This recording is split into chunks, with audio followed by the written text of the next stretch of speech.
AITA for wanting to cut contact and uninvite me with my soon-to-be husband's mom from our wedding and lives. I get it may sound mean, but hear me out. I and my fiancé Mark have been together for 2.5 years. I had separated from my ex Leon right before me and Mark got together. Mark had saved me from an extremely stressful and abusive relationship when I was 3 months pregnant with Leon's child. Mark literally had to stop Leon from throwing glass at me and trying to make me miscarry. Mark took me in and was there for the ultrasounds, the heartbeats, even when I was in the bathroom throwing up he was there. He even said no matter what anyone says, no matter what anyone believes, no matter if we are together or not, even if we don't share blood, that is my daughter and I will always love her as if we did truly share the same blood. But where the problem laid was his mom, we will call her AM. Mark had a really abusive and aggressive stepdad, he will be AD. There were many nights of him trying to hurt Mark for standing up and protecting me or his AM since AD would come home drunk or on drugs. He even came after us trying to hurt us one night because we were cooking while AM wasn't home. The police was called. I was on the ground crying and panicking as my PTSD kicked in. The police called AM said AD has never laid a hand on Mark and never would, yet a week before that he was trying to strangle Mark for protecting AM. We had to leave and stayed over at his grandparents'. That next morning I had to go to the hospital as my PTSD was putting stress on the baby and I almost lost her. After our daughter was born we told AM she couldn't see our daughter as we now knew she would rather protect an abuser over her own child. Several months passed and Mark started to miss his mom, so we gave her a second chance, but with a few rules. Do not cross us. Our daughter wasn't allowed around AD.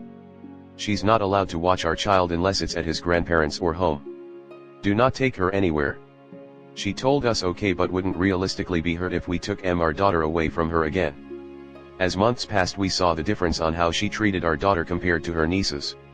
It was a big difference, buying them clothes, taking pictures with them, creating albums with them, spoiling them, taking them out, getting them toys, etc. but not our daughter. Once Mark's brother and wife found out they were pregnant, AM said aloud, "Oh, I am finally going to be a grandmother and have a grandbaby." We asked her what she meant by that as our child was her grandchild and all she told us was, "Oh sorry, blood related." We were hurt but moved on. We got engaged and all she did was question Mark's decision and questioned if it was a smart idea. She had her first kid at 17 and we aren't the smart ones. She even asked if we should get married but we ignored her.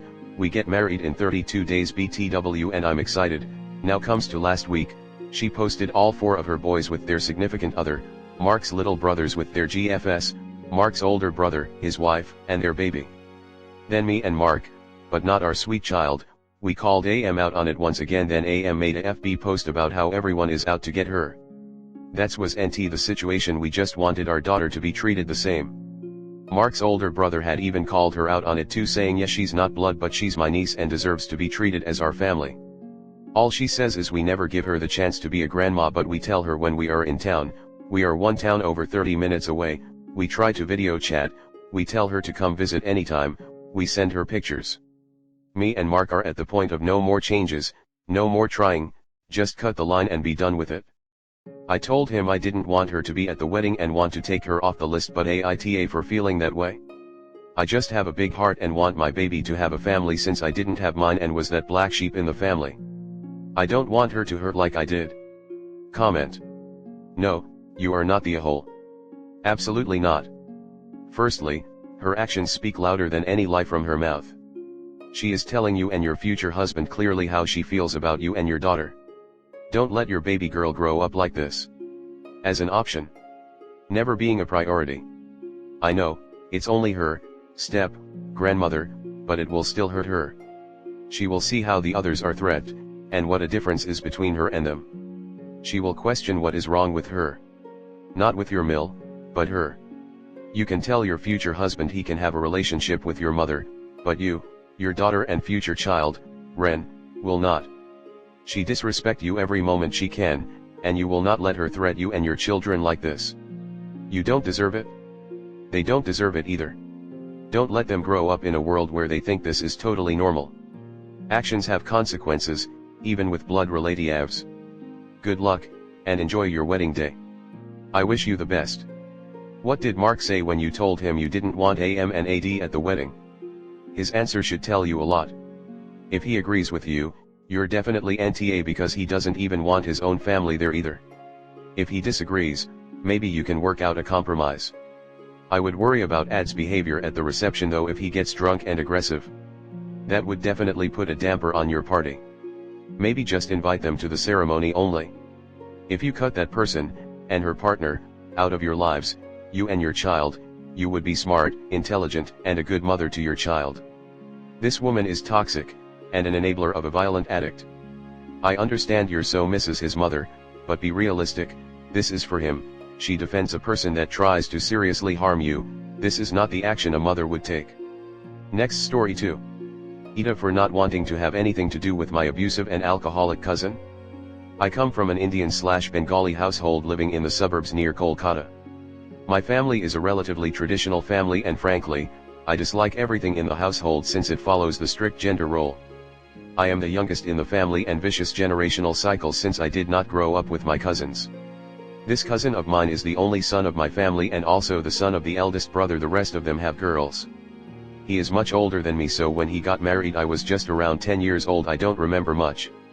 Yet around 5 years ago, it was revealed that he was a raging alcoholic and beat his wife, his father, my uncle, and verbally abused her family. After it was known, the entire family had an uproar since no man in our family actually physically abused anyone, there was mental abuse, however. I remember after everything was exposed things got so bad that my sister-in-law and her 10-year-old daughter had to find refuge in our house for one night because of his abuse. However, my family keeps connection to him and doesn't want to give up on him because he is the only son of the family, etc. But I dislike him and I don't hide my dislike towards him. I have no problem with him and my father keeping connection with my uncle, but I really don't want anything to do with him. I have my fair share of regret, but I have always supported women, and even though my Sil might not be a perfect victim, she is still a victim who cannot get out of the marriage because of financial issues. I could have ignored his existence and never talked to him in any family function, I never do since we are not close in age, but after my graduation he made comment about my education qualification. I had admitted in Calcutta University with Enhanced degree, but by second year I changed it into general degree because I fell into depression and burnout completely, so I took a break for 2 years and learned Japanese. So he once in a gathering scoffed and said not everyone can handle English honors, it's very hard degree. Which is big coming from him because he is just a high school pass and the job he got was his mother's government job after she passed away. If she didn't he could never get a job with that qualification. From then on it was personal and ethical problem. Now whenever he is mentioned I would get angry and stop my father from talking and receive replies like I am overreacting and I shouldn't treat my family like this. Next story 3. AITA for not inviting my mom's brother and his family to my wedding. I made the decision not to invite my mom's brother, his wife, my aunt, and their son, my cousin, to my wedding due to decades of rude behavior and the lack of a close relationship with me. We used to see each other at family reunions when I was younger, but now that I have a choice, I don't attend these gatherings. We don't communicate at all, and I've chosen to prioritize having people close to my fiancé and me at our wedding. The save the dates were sent out, and my aunt asked my mom about them because someone must have told her. My mom apologized and said that she had no control over the guest list. Also, I'd like to add that my fiancé and I are the only ones paying for the wedding, so I would have hoped we could do what we wanted. They're really over the top, selfish, and chaotic to be around. One incident that reinforced my decision was at my grandmother's funeral, which my mother planned herself with no assistance from her brother's family. My aunt got extremely upset about the food not being served promptly and berated my grieving mother. Witnessing this behavior at such a sensitive moment was difficult for me. Another event was at another cousin's wedding to which they were invited. My aunt threw a tantrum about the food quantities, disregarded the ceremony rules by filming and taking photos, sang loudly during the bride's procession, and sobbed loudly. Furthermore, my cousin's behavior at that wedding was concerning, as he manipulated the waitstaff into providing extra food and broke kosher rules to get unauthorized chicken. He also made guests uncomfortable by persistently hitting on girls during the event. I don't want any of this happening at my own wedding. My uncle isn't the greatest, because he lets his wife and son do what they please. Also, he tries to start political disagreements, which I won't get into. He's not as bad as his wife and son, but only inviting him without them isn't an option. My mom continually spoke of the harm not inviting her brother would bring to her relationship with him, but she eventually stopped mentioning it, and I thought the issue had blown over. Today, My mom's cousin called to inform me that my decision has upset the entire family. First I was told that his son expressed such strong disagreement, to the extent that he might not attend, and that this situation will cause irreparable damage to the entire family. He urged me to reconsider and make the right decision. Overall, it was an uncomfortable conversation that left me feeling terrible. I felt like a child being reprimanded. I don't plan to reverse my decision. They make me super uncomfortable, and I want my wedding to be stress-free. All of my life I have tried to make other people happy, and I think it's my turn to be happy. AITA here? I think my entire mom's side thinks so. Comment. It is your wedding, which you are paying for, so it is completely the decision of yourself and your fiancé. End of story. Their subsequent behavior, and that of those other family members complaining, thoroughly justifies your decision. You may want to consider uninviting them, as well. For the specific aunt, uncle, and cousin, consider warning security at your venue to not permit them to enter, just in case. Provide photos of them for security so that they are prepared. You're paying for it, your wedding, your choice. However, be prepared to deal with the fallout from your family. It's not your responsibility to make them feel warm and fuzzy, but keep in mind what your decision will entail, long term. The long list of past grievances is really unnecessary though. Your guest list is up to your discretion, no need to air out your whole history. You don't have to have anyone there who you don't want, especially not people you barely talk to normally. Your mom's family can suck it up, the wedding isn't about them. If they want a family reunion, they can plan one and pay for it themselves. Your wedding, your gusti list. None of the rest matters unless they're paying the bill. Be clear that anyone who voices discontent at the list will be summarily uninvited too.